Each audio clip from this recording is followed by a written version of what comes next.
Acá comenzó todo, y fue cuando un puñado de españoles y de criollos y mestizos paraguayos desembarcaron en Arasatí para fundar la ciudad de Corrientes. Levantaron un fortín rústico hecho con troncos de urunday y matorrales, y en el medio clavaron una cruz de madera. Pero resulta que los guaraníes que vivían en la zona no estaban muy conformes con estos huéspedes. Los nativos no podían expulsar a los españoles, así que consideraron que la cruz era el origen de ese maleficio. Así es que entraron, la intentaron quemar, pero la madera no entraba en combustión. Y para colmo, cuando un indígena se acercó con la rama encendida a quemar el brazo de la cruz, se abrió el cielo, cayó un rayo y el indígena cayó fulminado.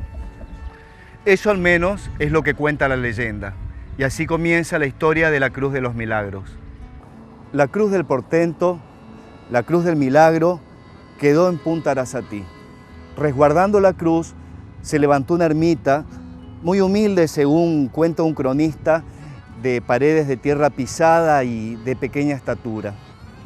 Desde entonces, se hacían periódicas peregrinaciones hacia la ermita, trayendo en andas a la Virgen de la Merced y la Virgen del Rosario.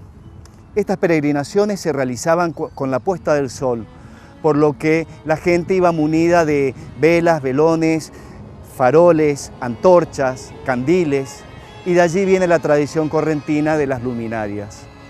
Pero resulta que la ciudad se iba extendiendo hacia el noreste y la ermita quedaba cada vez más lejos y además sufría el saqueo constante incluso de indígenas chaqueños, por lo que Cabildo e Iglesia decidieron trasladar a la Cruz de los Milagros al centro de la ciudad.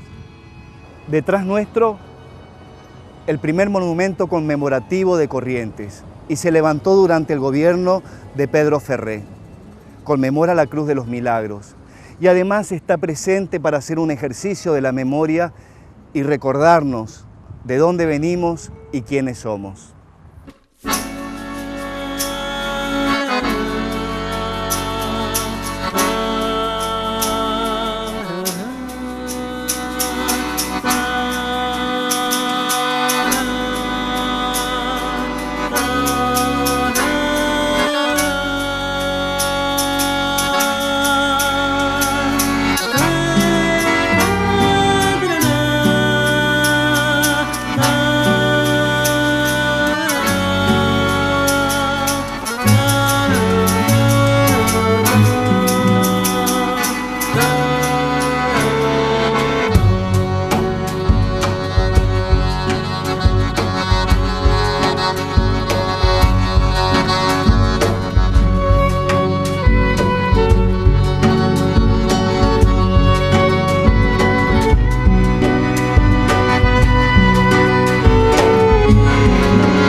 El templo que cobijó a la Cruz de los Milagros fue originalmente de barro, paredes de adobe y techo a dos aguas de paja.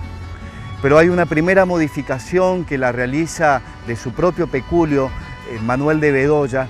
Hace un nuevo templo con un frontis elegante y ya con tejas de barro, y pasarían otros años más cuando Francisco Madariaga, en agradecimiento a la victoria obtenida en Laguna Brava, le da un campanario con su torre y un nuevo altar.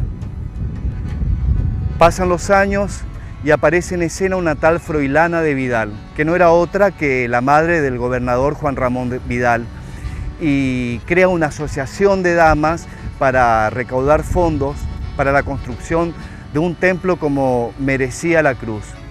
Pocos años duró ese aire de gran catedral porque se dio el suelo y debieron cortar las torres y sacar la bóveda, perdiendo gran parte de su esplendor. Ahora estamos en un santuario que es un pilar visceral de la religiosidad correntina.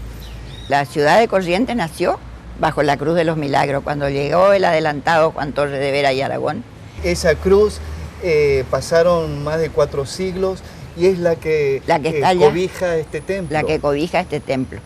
Pero el mayor milagro de la cruz es que después de ese hecho fue la unión de los españoles con los nativos, porque ya los españoles ya se emparejaron, digamos, con las mujeres nativas, y de ahí nacimos los correntinos. Así que es nuestra base, digamos, de ese grupo, y ese es el mayor milagro. Confluye, Nora, lo fundacional, de la ciudad de Corrientes, sí, y ese cariz religioso tan fuerte. Exactamente. Bueno, no me cabe duda que la gran fiesta es justamente el 3 de mayo. El 3 de mayo es cuando se celebra... pero la fundación de Corrientes fue el 3 de abril. Ajá.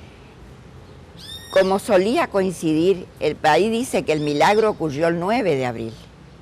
Pero esa fecha casi siempre era Semana Santa, entonces no era para el festejo. Ajá. Entonces, como la iglesia festejaba el 3 de mayo, la exaltación de la Santa Cruz, se puso el 3 de mayo, ese día, que ya no hay más Semana Santa en mayo. ¿Qué le parece si nos invita a conocer por dentro el Templo de la Cruz?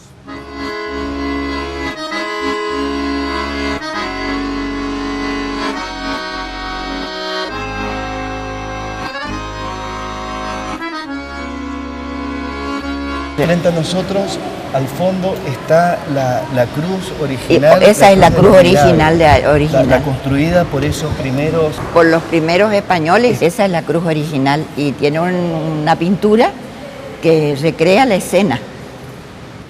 Y todo reconstituido, pero los retablos estamos haciendo con la contribución de los fieles. Ese, el de la Virgen de Itatí, ya está listo. Ya está. Ah, cuénteme, la menciona a la Virgen de Itatí.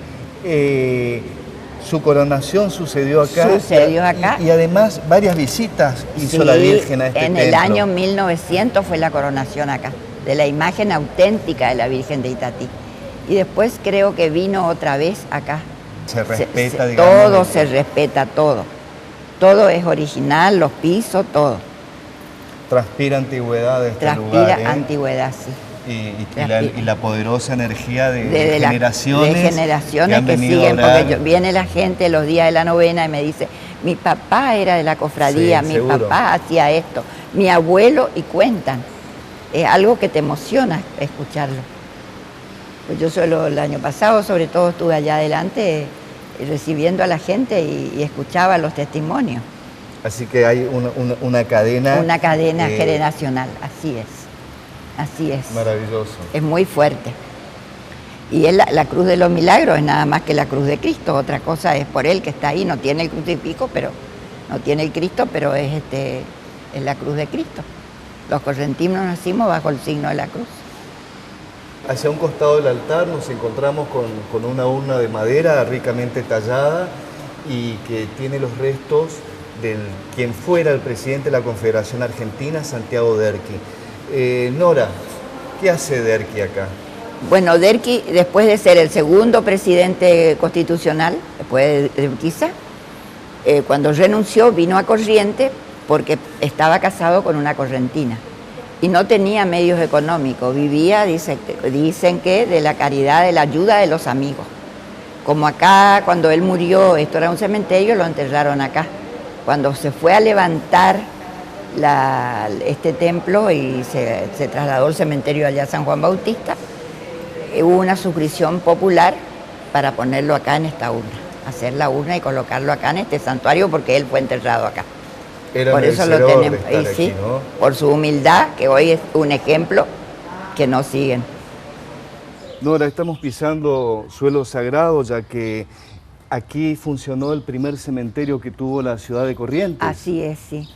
Y acá queda, digamos, como testimonio esta cripta donde se guardan o quedaron restos óseos de las personas, seguramente, que no las retiraron sus familiares porque no tenían o porque no tenían recursos.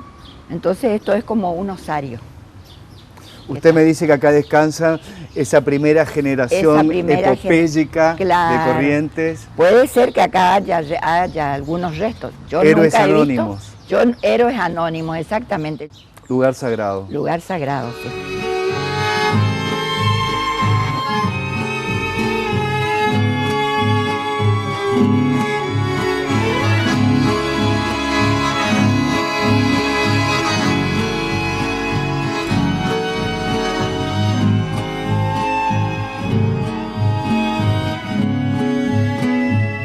A la entrada del monumento una piedra arenisca que tiene una inscripción sobre el relieve de la provincia de Corrientes. Taragüí, Ayererecó, Oaxaca tú, que significa algo así como venía a visitar tranquilo Corrientes. Y es la invitación de la Cruz de los Milagros a conocer esta tierra.